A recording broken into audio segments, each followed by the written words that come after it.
미국의 코로나19 확진자가 2달여 만에 증가세로 전환한 가운데 이번 주말 추수감사절 연휴가 코로나19 재확산의 도화선이 될 수 있다는 경고가 나오고 있습니다. 현재 미국의 코로나19 집계 상황을 보면 지난 18일 하루 평균 확진자가 94,669명을 기록해 다시 10만 명에 근접했습니다.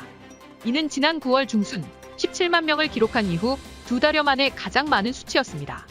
앤서니 파우치 미 백악관 최고 의료고문은 어제 21일 CNN에 출연해 겨울 재확산이 진행 중인가라는 질문에 겨울이 시작되면서 실내 활동이 많아지고 백신 접종 후 시간이 지나면서 면역력이 감소해 확진 사례가 증가하고 있다는 것이 데이터로 나타나고 있다고 말했습니다.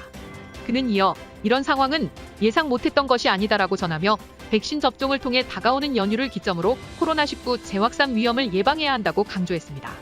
파우치 소장은 백신 접종 자격이 있는데도 불구하고 여전히 접종하지 않은 사람이 미 전역에 6천만 명에 달한다고 전하며 이런 상황이 지역사회 내 바이러스 역학에 영향을 미치고 미접종자를 위험하게 하고 취약하게 만들 뿐만 아니라 접종자에도 퍼뜨릴 수 있다고 지적했습니다.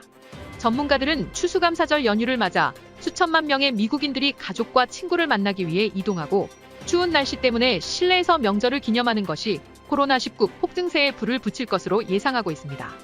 미 교통안전청은 추수감사절 여행객 규모는 코로나 상황 이전 규모에 가까울 것으로 예상하고 있습니다. 최근 여론조사 결과를 보면 미국인의 3분의 2가 코로나19 대유행 이전과 같은 인원으로 추수감사절 가족 모임을 하겠다고 응답한 것으로 나타났습니다. 또한 응답자의 5%는 과거보다 더 많은 사람을 초대할 것이라고 답했습니다. 미국 식품의약국 FDA는 지난 19일 모든 성인을 대상으로 부스터샷 접종을 권고한 바 있습니다.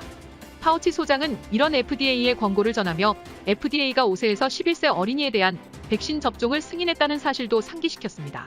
지금 접종하면 크리스마스 연휴쯤 접종을 마칠 수 있어 마스크 없이도 안전하게 연말을 지낼 수 있다고 전했습니다. 한편 미국인 전체 연령 기준으로 현재까지 59%가 백신 접종을 완료한 것으로 발표됐습니다.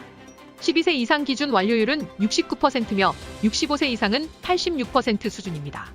이런 상황에서 플로리다주 최대 고용 기업 중 한 곳인 디즈니는 지난 20일 직원들에게 더 이상 백신 접종을 강제하지 않을 것이라고 발표했습니다.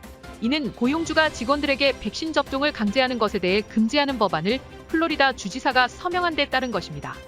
바이든 행정부는 100인 이상 고용 민간 기업을 대상으로 백신 접종을 의무화하는 연방 시행 규칙을 발표했으나 현재 미 연방법원은 일터의 다양성을 고려하지 않은 조치라며 제동을 걸었습니다. 재확산을 막는 기본은 백신 접종이라고 강조하는 모습이지만 조 바이든 미 행정부의 접종 확대 계획은 한계에 봉착한 모양새입니다.